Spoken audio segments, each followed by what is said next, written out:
Magic. Hey, I'm Matt, and once a week I break down world building techniques, tricks, and tips, usually by designing a world on the fly. But today we're going to close out our examination of magic systems by looking at costs, which are part of the AALC magic system. Costs are pretty cool, and we're going to look at how they can be used to cheat the exhaustion trap and how using costs can actually empower your characters. Hope you stick around.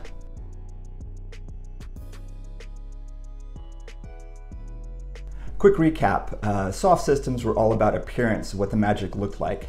Building on top of that was abilities, which was all about the powers can do. And there we were looking at dilemma and making the characters make choices based upon if I do this, then I can't do this because this many points that are necessary. Then we looked at levels, which was all about unlimited power. Once you unlock it, you can use it as much as you want, but at the same time having to use it creatively, usually because you're fighting people who are more powerful. But sometimes you need to be more powerful. You need, well, as the author anyways, you need the characters to be more powerful than they currently are. And as such, you end up using costs, which is built on all of them and takes all of that into account. It takes the appearance of soft, it takes the points of the abilities from points, and then it takes the creativity from levels, and then it adds its own layer on top of it. And it actually ties back to a lot of them, as you see from hopefully the bar, probably up, that's up. There's a lot of them that are marked with an asterisk, and they can use the cost fluctuating system. And after several weeks of hinting at it, I think we're finally going to look at what that actually is. All right, but before we do, a couple things to keep in mind about cost systems. First is that costs must be greater than or equal to the ability that's being used.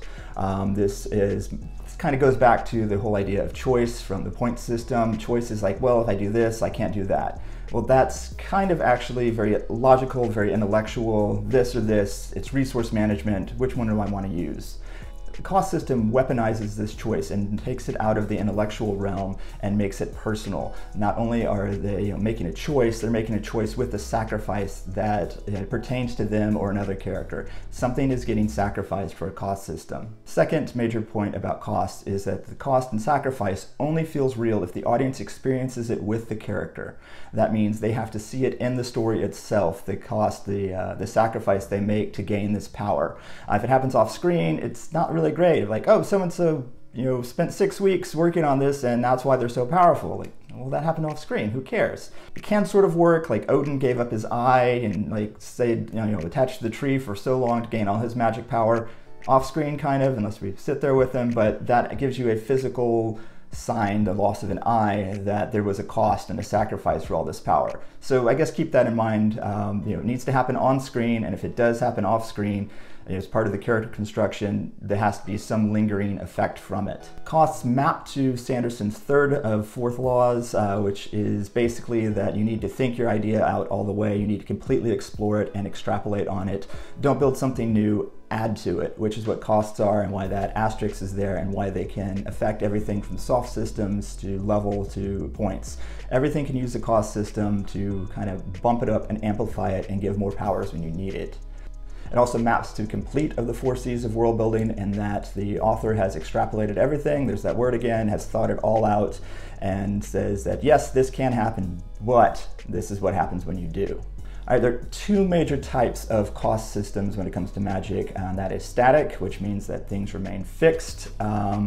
Like an example of that would be every time I use my magic, I take a point of damage. That's if it was in gaming system, or it'd be like I have to cut myself every time and spill blood of my own blood every time I use it, or every time I use the power, I lose a memory, randomly, or just easy memories, that kind of thing. But that's a static cost. The other one is the impediments equation, and we'll get to impediments in a second, but that basically means making things more difficult to use more powerful things. Second type is the fluctuating, and this is the one with the asterisks, and that's a shifting cost, and it accounts for power leaps when you need them. Again, we'll discuss that in a second, but that's how, all of a sudden in the finale, the character can do something they really shouldn't have been able to do according to all the powers the whole time. We're going to explain that away with costs. Now, impediments are pretty cool, and what they are basically is they make life more difficult for the magic user, the characters themselves. This is part of what's necessary for the sacrifice, and it's kind of a MacGuffin in a way, or can be used as a MacGuffin a little later on. Impediments, again, make life more difficult, something that they need to do to earn this power. And they can include things like duration of how long it takes to cast the spell. It's not just a simple, grab your wand and point. No, it is a, sit down and it's a big long ritual, and we're gonna need lots of people, which is another one right there. So it takes 10 minutes to cast, it takes a day to cast, it takes 2 weeks to cast, working on it. Duration of casting the spell itself. That's one. Material, as in it means rare material. It may mean, you need a unicorn horn. Well, where am I going to get this unicorn horn?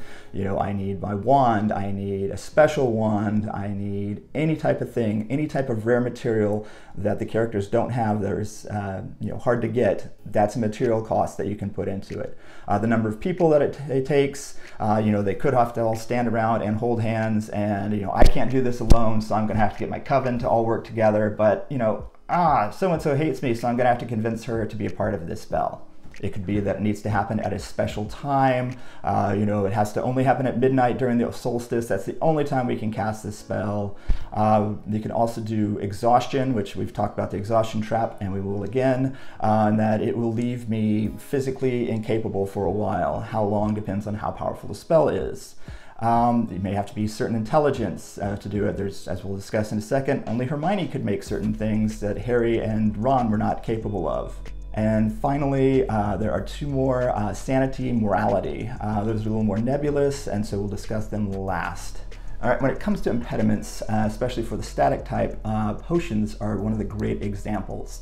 As we discussed last time, Harry Potter and what they were taught in schools was a leveling system so obvious in that the first year they learned these spells, had unlimited use of them, and the next year they learned this set of more powerful spells and could use all the first year spells, and they were pretty weak at first, changing a snuff box into a rat or something, that's kind of weird. But the original spells were stuff like hexing someone, giving them a jinx, little things, levitating a feather, that kind of stuff. But in first year, we see them make the polyjuice potion. And that's pretty cool, like transmogrifies the whole body into someone else for a duration. That's really, really powerful. They used a static cost system, which meant that they had to spend a lot of time gathering the materials, which included, hair from the characters they wanted to mimic. I think they had to get a special, I forgot what all the ingredients were, but they needed to gather a lot of ingredients. It took, I think, 21 days between when, they did this part to this next part. And even then, when it was all done, it was still very limited use. This is all really important because cost systems up the drama, which is what all the magic systems in fantasy do, if they're done well, is up the drama. Impediments can also be used for power leaps, and this is part of the cost fluctuating system. And these are the power leaps that are go back to all the way to soft systems where you have your character arc, soft hero complete, where they finally figured something out, they've pulled a power out of their rear and have used it. We're gonna have to explore that more, but they're usually at cost. A lot of times it's character growth. I mentioned before that I think Buffy was at points opaque in that, we had a sense that Willow had a certain amount of spells. They tired her out. She could only do so much per day, but we never actually saw what it was. It wasn't spelled out, which is why Willow seldom solved all the problems with her magic. But there were times that she did, and there were times that Giles or Buffy cast a spell, even though they weren't magic users. And well, that kind of breaks down the system, except that it doesn't because they were using a cost system. So they use the impediments to make up this lack of power of, Buffy can't cast spells, but she's going to need to. Well, because they looked it up in the book and it said they're going to need to gather X ingredients and cast it during, Y time at this very special moment. And all of them are going to need to say these specific rituals that they're going to have to gather from somewhere else. These were, putting impediments in their way, which were then used to handicap the characters during the finale of the story. They were, always having to cast that magic spell while the rest of the team defended them against whatever monster. This was used to increase the drama of the story itself. Impediments can also be used for the power leaps by escaping the exhaustion trap by quantifying the amount of exhaustion. we see it taking effect on the characters, and all the other characters reacting to it, them falling down, being unable to take part of the final battle, that kind of thing. Or it leaves them damaged, which is the case of Raceland, where you know, he was forever hurt because he passed his test so very early. There's a lot more to that story, but it left him forever marked, which goes back to that Odin example of if you gain your power off screen, you should really show it, and it affected the character for the rest of his existence. Now, to create impediments, you can eyeball it just, which is I'm sure what the writers of Buffy were doing the whole time, of like, hey, expel MacGuffin for the day, which we'll talk about in just a second. Or you can use some handy charts that I, of course, included. Hopefully it's showing on the screen right now, but this is one of those that I'm using a point system, and which can be used for either levels or a point system. And the idea of, you know, time being how much time it takes to cast the spell itself, exhaustion, which is the level of how much it leaves the character exhausted. Like, you know, level 2 is they lose a breath. You know, HIIT, H-I-I-T, is exercise, and so that's high intensity and interval training. Like, that leaves you tired, like short of headache kind of thing, exhausted. You know, death is, you know, level 9, 10 is multiple deaths. Materials, you know, this costs $100, it costs a couple $100, millions, GDP, planet's GDP. I was just running out of stuff by that point.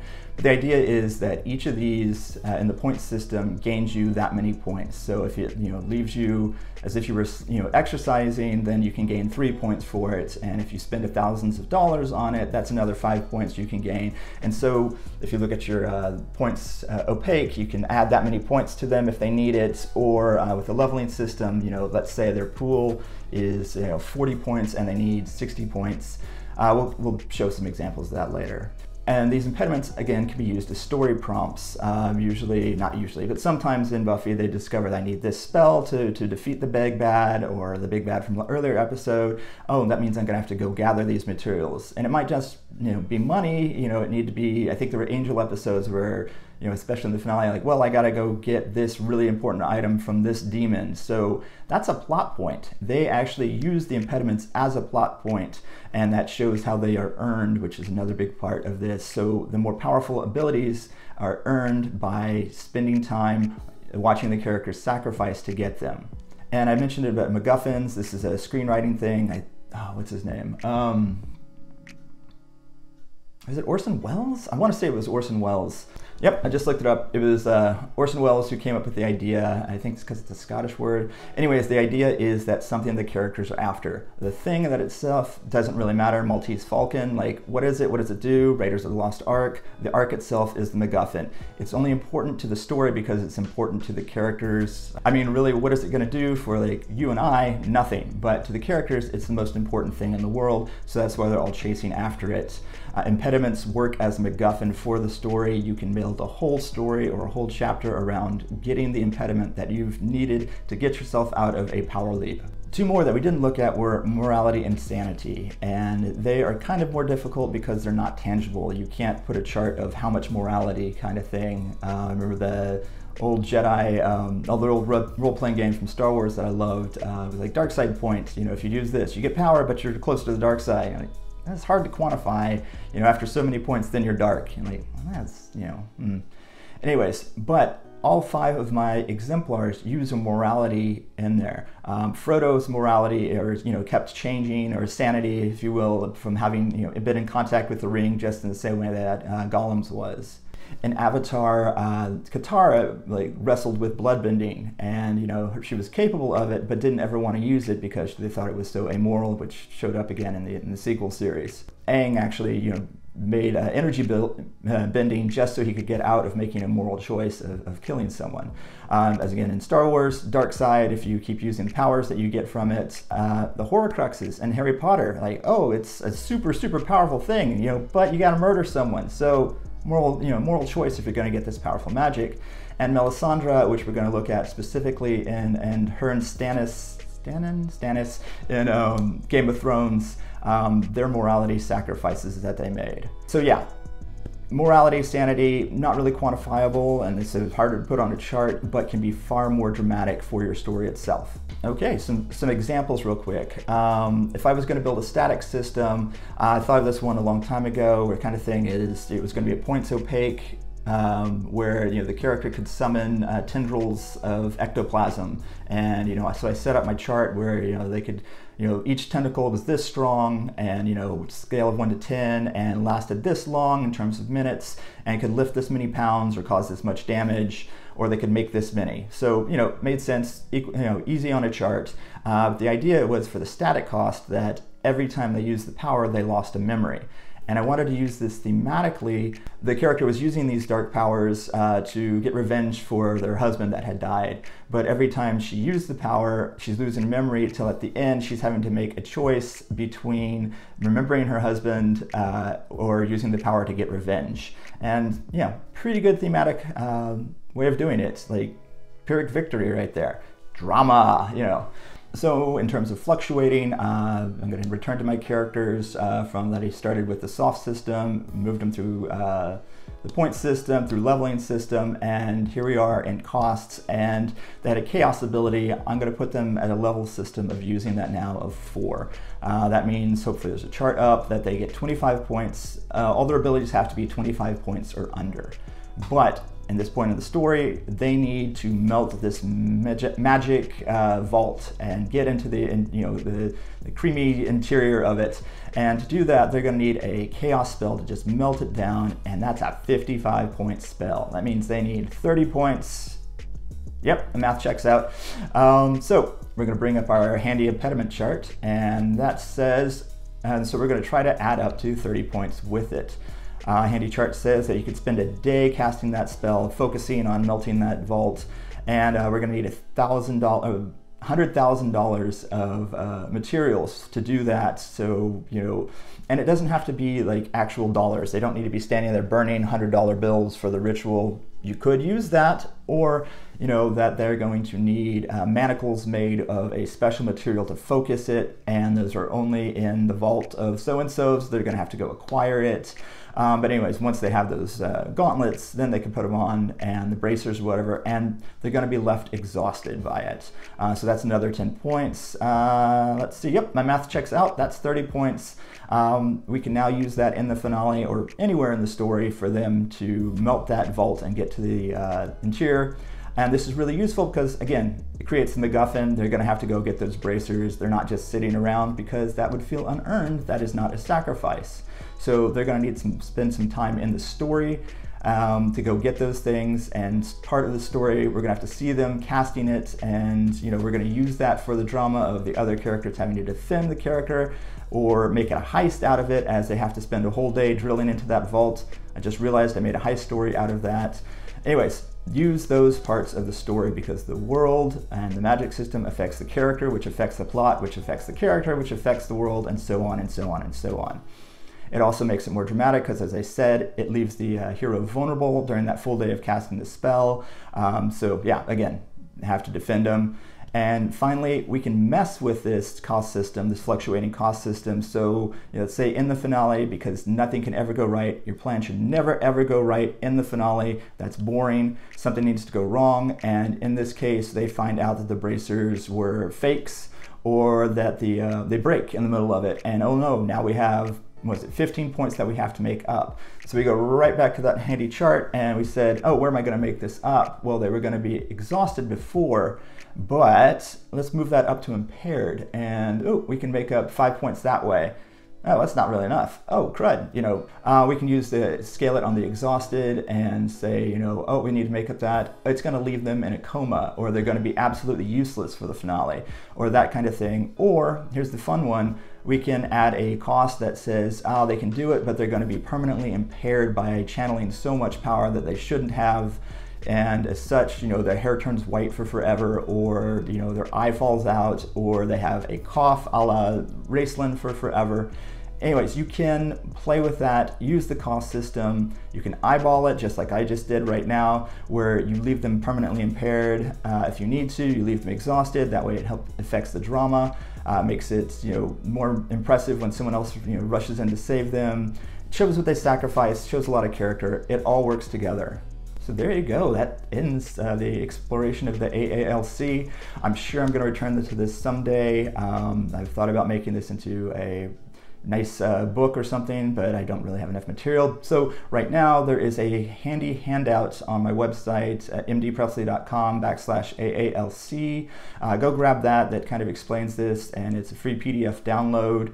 I'm also going to probably start using this to look at monsters and creatures and how you can use them to build creatures that really balance out your system and really balance out your world and make it a little more enjoyable. So there you go, AALC in its entirety. I hope you enjoyed it, and I hope you can use it to build some better worlds. I've mentioned before that I think that Buffy was probably points oblique. No, not points obscure. Why do I keep forgetting my own terms?